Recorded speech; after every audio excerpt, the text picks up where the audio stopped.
नमस्कार, मी सुवर्ण जोशी. या बुलेटिनमध्ये आपल्या सगळ्यांचं स्वागत. आज 1.5 दिवसांच्या बाप्पाला निरोप देण्याची वेळ आलेली आहे. मुंबईसह राज्यभरात 1.5 दिवसाच्या गणपती बाप्पाचं विसर्जन होत आहे. त्याकरता प्रशासनाकडून जय्यत तयारी करण्यात आली आहे. कोरोनाचं सावट असल्यानं अनेक कडक नियम पाळण्याचं आवाहन केलं गेलेलं आहे. मुंबई, पुणे आणि रत्नागिरीतली ही दृश्य आपण बघतोय. 1.5 दिवसांच्या गणेश विसर्जनासाठी पुणे मनपानं 45 फिरते हौद तयार केलेत.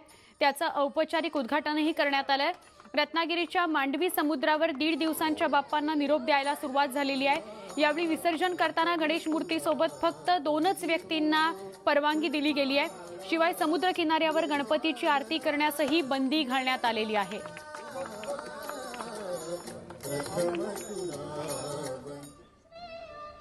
कालच्या गणेश चतुर्थीच्या दिवशी गणपती बाप्पा घरोघरी विराजमान झाले. दिवसभर गणरायाची भक्तिभावानं पूजा आरती करण्यात आली. त्याला नैवेद्य दाखवला गेला, गोडधोड खाऊ घातलं गेलं. आज 1.5 दिवसाच्या बाप्पाला मात्र निरोप देण्याची वेळ आलेली आहे. मुंबईमध्ये हजारो 1.5 दिवसाच्या गणपती बाप्पांचं विसर्जन आज होत आहे आणि त्याकरता महापालिकेनं तयारी केलेलीच आहे.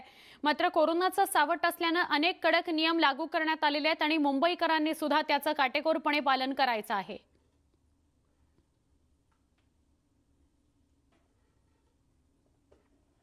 मुंबई महापालिकेकडून विसर्जनाची तयारी करण्यात आली आहे. मनपाचे कृत्रिम तलाव 1.5 दिवसाचे घरगुती गणपती विसर्जन करण्याकरता सज्ज आहेत. कोरोनाच्या पार्श्वभूमीवर चौपाटीवर यंदा विसर्जन करता येणार नाहीये. चौपाटीवर पोलीस बंदोबस्त लावला गेलेला आहे. चौपाटीवर विसर्जन करण्याकरता जे जातील त्यांना नाही असं सांगितलं जाईल. तिथे विसर्जन करता येणार नाही असं स्पष्ट केलं गेलेलं आहे.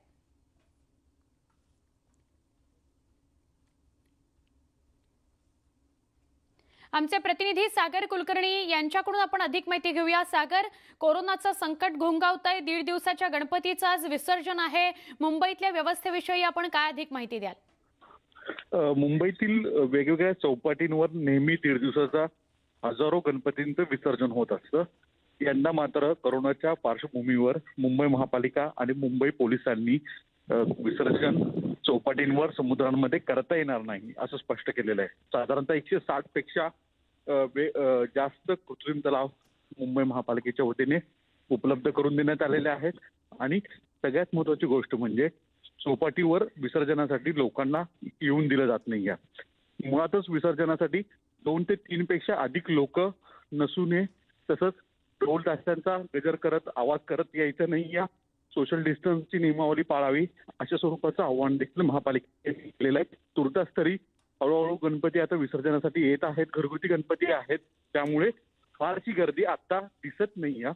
संध्याकाळी मात्र अधिक गणपती विसर्जनासाठी आले तर त्यावेळेस कदाचित सोशल डिस्टन्सचा विषय नियमावली किती पाळली जाते हे पाहावं लागणार आहे. नक्की, धन्यवाद माहिती दिल्याबद्दल सागर.